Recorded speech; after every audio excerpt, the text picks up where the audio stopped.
자, 하나님의 성경 교리는 유기적으로 서로 밀접하게 맞물려 있습니다. 그래서 연결되어 있어요. 그래서 우리가 소요리 문답의 논리적인 구조를 보게 되면 아주 우리가 체계적으로 이 논리적 흐름을 따라간다는 것을 배울 수가 있는데, 지난주 우리가 35문 때 성화에 대해서 나누었습니다. 그 중에 한 가지 빠진 게 있어서 잠깐 보충을 하자면, 성화는 사실은 부분적인 성화는 있을 수 없어요. 그러니까 전인적인 성화입니다.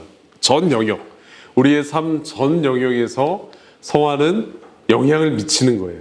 그러니까 예수님 안에 연합된 사람, 지난주에 우리가 나누었던 것처럼 예수님께서 내가 저 사람 안에, 저 사람이 내 안에 거하면 그 사람은 과일을 많이 맺는다, 열매를 많이 맺는다 라고 이제 말씀하셨을 때, 그 부분은 어떤 일부분, 특정 부분, 하나님 저는 90% 정도는 다 제가 변화가 일어났는데 20% 영역, 이거는 정말 제가 연약한 부분이라 변화될 수 없는 영역입니다. 이 부분은 don't touch, 제발 남겨주세요.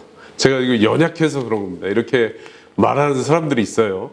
실제로 제가 20대 때 그 다녔던 회사의 대표님께서 처음 입사 후 2달간 제가 이제 만나본 대표님 중에 너무나 경건하신 거예요. 큰 이제 교회를 출석하고 계셨는데 너무나 경건하신 거예요. 정말 하나님의 말씀을 가지고 월요일마다 정말 아침에 예배를, 조회 대신 예배를 했거든요.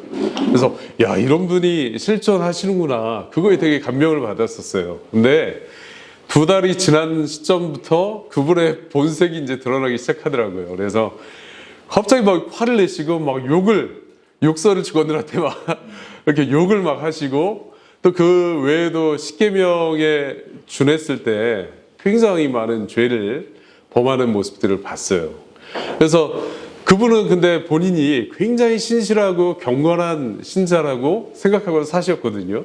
근데 저희 직원들이, 믿지 않는 직원들을 봐도 세상 사람보다 수준이 밑이야, 이렇게 수근거릴 정도로 정말 위선적인 모습이 있었던 것들을 기억합니다. 그래서 우리 신앙 선배들은 어떤 사람의 그 경건함, 어떤 사람의 칭의를 판단할 때는 어느 정도 시간을 가졌냐, 아주 근거리에서 3년 정도를 지켜봤어요. 3년 정도.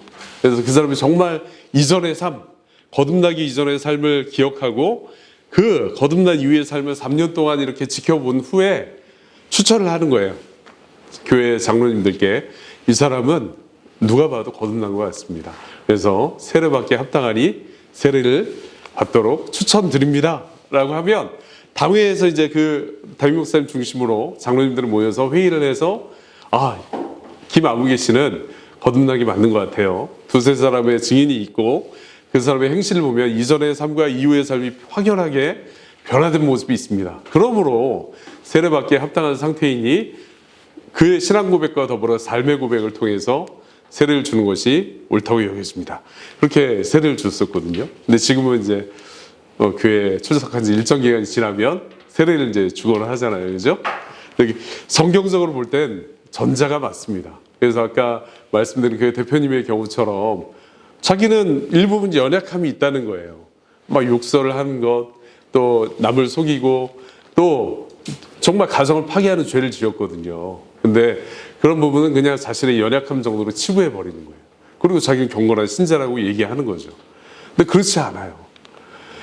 우리가 그 성화를 얘기할 때 완벽하게 성화된다, 이걸 말하는 게 아니에요. 제가 100% 성화라는 거는 영역이 있어서 전 영역이 성화의 영향권 안에 들어올 수밖에 없다라는 부분을 강조하는 겁니다.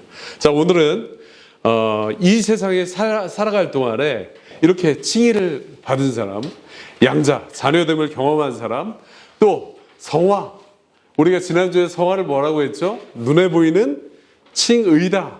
그래서 칭의는 하늘 법정에서 일어난 일이지만, 예를 들어서 작은 가온이가 거듭나게 되고 삶의 변화를 통해서 성화가 일어나게 되면 사람들이 작은 가온이를 보고 정말 칭의받은 친구가 맞구나 라고 평가를 하는 거죠.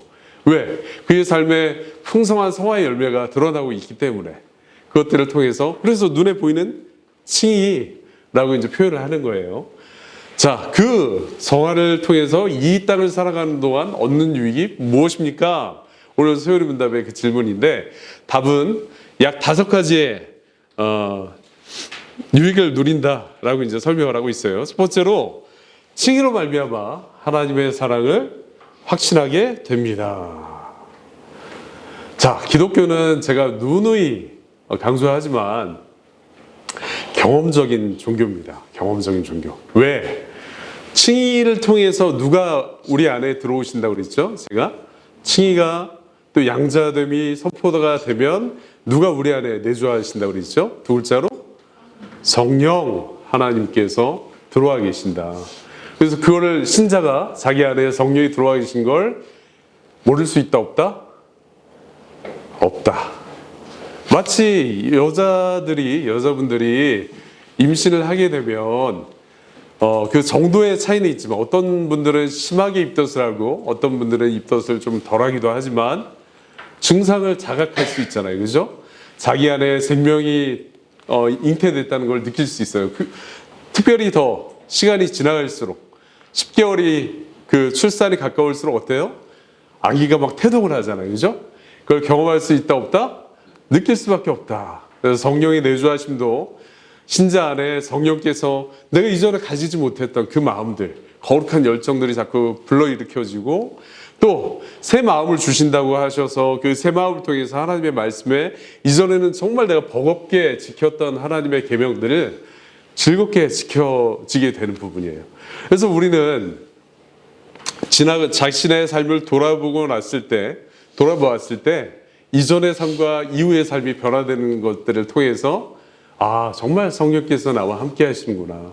이전에 내 안에 이전에 없었던 마음들이 샘솟게 되는구나 라는 것들을 보게 되는 거예요. 특별히 그 성화된 삶을 뭘로 점검한다고 그랬죠? 지난주에 점검해야 된다고 얘기했고 점검하는 건 특별히 성경을 통해 점검하는 거예요. 그죠? 특별히 자신이 점검하는 부분이 있고 또 그 지체들이 점검하는 측면이 있어요. 근데 먼저는 우리 자신이 성경을 통해서 내가 이런 열매들이 지금 드러나고 있는지를 점검해 봐야 돼요. 계속적으로. 진지하게. 그다음에 두 번째, 삶의 열매가 정말 그 성경이 말씀하시는 열매와 일치하는가라는 부분들을 또 바라봐야 돼요.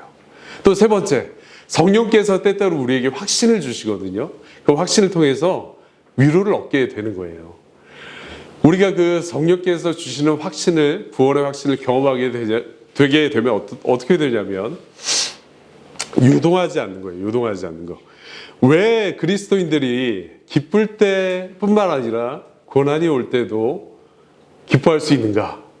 다윗이 기뻐했잖아요. 그죠? 우리 담임 목사님 끊임없이 여러 번 반복해서 설교하실 때 바울이 어디에 있습니까? 라고 이렇게 질문하잖아요. 그죠? 근데 감옥에 있다고 얘기하잖아요. 근데 감옥에서 찬송을 할 수 있냐? 어떻게 일반인이 정신이 좀 이상한 거 아니야? 뭐 이렇게 그렇지 않고는 어떻게 기뻐할 수 있지? 확신 때문에 그래요. 확신 때문에. 바울이 사도께서 로마서 8장에 보면 뭐라고 얘기하죠? 그런즉 여러 가지 복음을 다 설명한 다음에 그런즉 예수 그리스도의 사랑에서 누가 우리를 끊을 수 있냐 질문을 해요.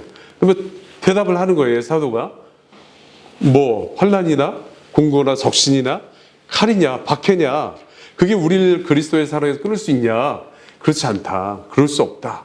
라고 얘기하는 거예요. 왜냐하면 자기는 확신에 서 있거든요. 사도 바울이.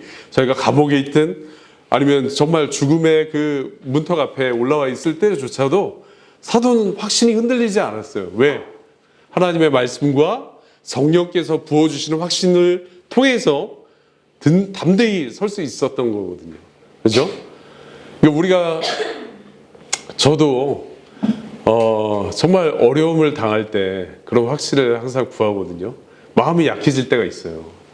영적인 침체가 오거나 아니면 무감각한 상태로 내 영혼을 방치했을 때 마음이 약해져요. 그 신앙에 대해서, 예수님에 대해서 희미해져요. 성령 하나님이 내주하신다는 거 인식하지 못해요. 그럴 때는 눈에 보이는 현실을 불신앙이 들어와서 사용하게 되거든요. 그래서 눈에 보이는 게 자꾸 잠식해 가는 거예요, 저를. 그래서 이거 막지 못하면 큰일인데, 이거 어떻게 하지? 어떻게 하지? 이거 해결책을 찾아야 되는데 어떡하지? 방법이 있을까? 누구한테 막 전화도 해보고 이거 어떻게 하죠? 기도하지 않아요. 그죠? 침체 가운데 있을 때. 근데 정말 그럴 때조차 다윗이 했던 것처럼, 바울이 했던 것처럼, 신앙의 정말 성경의 사람들이 했던 것처럼, 신앙의 선배들이 그랬던 것처럼 묵묵히 무릎 꿇고 앉아서 하나님 앞에 확신을 구하는 거예요. 사도 바울이 그렇게 얘기하잖아요. 그럴 수 없다. 천사들이나 죽음이나 장래일이나 뭐 어떤 것이라도 우리를 하나님 안에 있는 그리스도의 사랑에서 끊을 수 없다! 라고 이제 선포를 하는 거예요. 왜? 성령께서 주시는 확신이 사도를 이끌어갔기 때문에. 그러니까 우리는 끊임없이 그 확신을 구하는 기도를 해야 되는 거예요. 왜냐? 그 안에서만 평화를 누릴 수 있고 그 안에서만 참된 위로를 경험할 수 있기 때문입니다. 자, 두 번째. 성화로 말미암아 점진적으로 죄가 죽어가고 회개의 삶이 일어나는 거예요. 또 풍요롭게 열매 맺음으로 말미암아 양심의 화평을 누리게 되는 복을 얻습니다. 이 땅에서 이 두 가지를 통해서 지난주에 제가 뭐라고 했어요? 소요리 문답이 설명한 바와 같이 점진적으로라는 말이 무슨 뜻이라고 했죠? 조금씩 앞으로 간다. 조금씩 발전해 간다라는 거예요. 성화의 측면이 바로 이런 점진적인 특성을 가지고 있다라고 얘기를 했거든요. 그래서 점진적으로 죄를 죽여가는 사람을 통해서 그 삶을 통해서 뭘 볼 수 있죠? 이제 정말 그 죄가 점점 사라지게 되는 거예요. 이전에는 크게 여겼던 죄들은 정말 거의 찾아볼 수가 없고 정말 죄라고 여기지 않았던 것들이 조금씩 남아서 계속적으로 그 회개의 대상이 되는 거예요. 그러니까 회개의 내용이 바뀌는 거예요. 그죠? 그 다음에 의에 대해서는 어떻게 해요? 점진적으로 더 풍성해진다. 의에 대해 사는 것이 더 내 안의 열매로 드러나게 된다. 근데 그런 모습들을 보면서 여러분 자신들이 평안을 누릴 수 있다는 거예요. 제가 정말 사랑하고 존경하는 장로님이 계시는데 그 아버님이 돌아가시기 전에 파킨슨씨 병이라는 뇌 그 질환을 앓고 계셨어요. 그래서 가족들을 못 알아보는 정말 너무 슬픈 상태에서 임종을 맞이하게 됐습니다. 근데 그분이 목사님이셨거든요. 근데 돌아가시기 전에도 침대에 누워서 중얼중얼 계속 기도를 하셨다는 거예요. 근데 어머님이, 그 부인 되시는 어머님이 그 내용을 들어보니까 그 아들 장로님한테 이제 그렇게 말씀해 주신 거예요. 네 아버지가 여전히 회개 기도를 하고 계신다. 그래서 장로님이 깜짝 놀랐다는 거예요. 아니 침대에만 누워 계시고 특별히 뭐 죄를 지을 게 없으신 분이 왜 회개의 기도를 하죠? 라고 이렇게 질문을 했던 거예요. 근데 그렇지 않아요. 성도의 삶은 그렇게 점진적으로 계속적으로 회개의 삶이 나오는 거예요. 자기가 잊어버렸던 그 죄까지도 생각나게 성령께서 생각나게 하시면 하나님 정말 그때 제가 얼마나 하나님 앞에 큰 죄를 지었습니까? 제가 정말 이렇게 큰 죄인입니다. 그럼에도 사랑해 주셨죠. 계속 회개하는 거예요. 끊임없이. 장로님이 그래서 지나고 난 다음에 이렇게 고백하셨어요. 성도의 삶이 정말 영화에 천국에 들어가기까지 끊임없는 회개의 연속성이 있다는 것을 아버지를 통해서 경험하게 됐습니다. 라고 이렇게 고백하셨거든요. 저도 너무 감동적이었어요. 그 말씀이. 우리의 삶이 그런 삶이다. 세 번째로 하나님과 화평케 되어 자녀로서 성령의 도우심을 통해 교제함을 입는 은택을 누립니다. 이 땅에서 살아갈 동안 여러분들 기도할 때 특별히 누가 도우시나요? 로마서에 나와 있는 것처럼 성령께서 말할 수 없는 탄식과 간구로 우리를 하나님 앞에 기도하게 하는데 아바 아버지라 부르게 한다. 하나님 아버지, 하나님 아빠. 정말 자녀로서 친밀감을 가지고 아버지를 찾게 하시는 거예요. 제가 이제 출근하거나 퇴근할 때 두 자녀가 와서 저를 안아줘요. 이렇게. 아빠! 와서 이렇게 안아줘요. 그죠? 근데 저가 매일같이 반복되잖아요. 그 일들이. 그래서 퇴근할 때마다 두 아들이 와서 이렇게 안아주면 제가 지겨울까요? 막 그게 싫을까요? 막 싫은 마음이 들까요? 그렇지 않아요. 너무 기뻐요. 매일 반복되는데 너무 기뻐요. 정말 이 녀석들이 날 사랑하는구나. 그렇게 와서 반기는 거예요. 우리도 매일 기도하는 그 이유가 정말 성경의 명예에서도 그렇지만 자녀로서 기도는 하나님과 교제하는 연결 통로잖아요. 그죠? 그래서 하나님 앞에 아버지 계속 나가면 하나님께서 기뻐 받으시는 거예요. 특별히 성령께서 도우시는 기도, 신자들만 할 수 있는 기도가 있는데 성령께서 도우시는 기도를 할 수 있다. 그래서 그 친밀함, 불신자가 누릴 수 없는, 결코 맛볼 수 없는 친밀함을 기도를 통해 누릴 수 있습니다. 네 번째, 은혜가 자라가는 것. 은혜의 특징이 계속 그리스도와 연합되어 있기 때문에 생명이 자라간다고 표현을 했었어요. 마지막으로, 마지막까지 인내하고 견디는 또 보존하시는 은혜를 맛보게 됩니다. 자, 이 견인, 성도의 견인. 어떤 분들은 이제 한쪽 측면만 얘기를 해요. 마치 나는 아무것도 하지 않는데 수동적으로 하나님께서 이끌어 가신다. 천국까지 그냥 멱살 잡고 끌고 가신다. 이렇게 표현하는 사람도 있고, 어떤 사람은 성도가 견디고 인내하는 것이다. 견디고 인내하는 것이다. 내가 환난이나 공고를 통해서도 견디고 인내한다. 근데 그렇지, 두 가지가 같이 있어요. 같이. 여러분, 칭의부터 영화까지 하나님께서 주도적으로 역사하신다는 사실을 믿습니까? 네. 하나님께서 주도적으로 역사하십니다. 여전히 보존하신다는 거예요. 그리스도께서 하나님 우편에 앉아 계셔서 여전히 우리를 위해 대제사장적인 기도를 하시는 이유가 뭘까요? 우리 믿음이 떨어지지 않게. 베드로가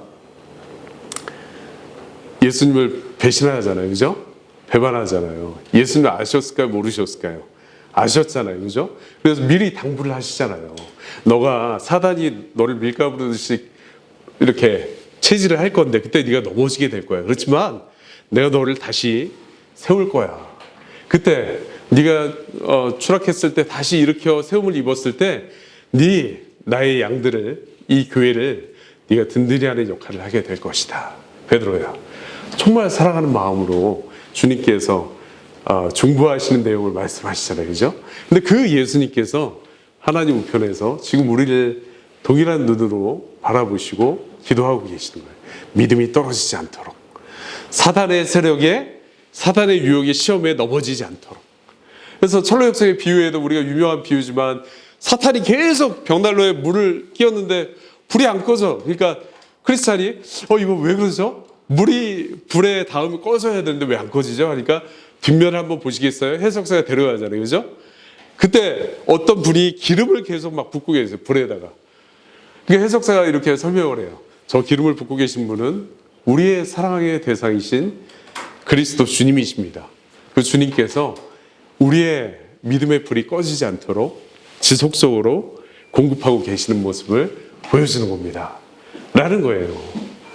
얼마나 성도에게 이 땅에 살아가면서 이 정말 어려운 환난을 당할 수도 있고, 때로는 고난을 당할 수도 있고, 때로는 죽음을 경험할 수도 있겠지만, 그 과정 가운데 하나님께서 손 놓고 네가 스스로 잘할 수 있어. 왜? 내가 너한테 믿음을 주잖아.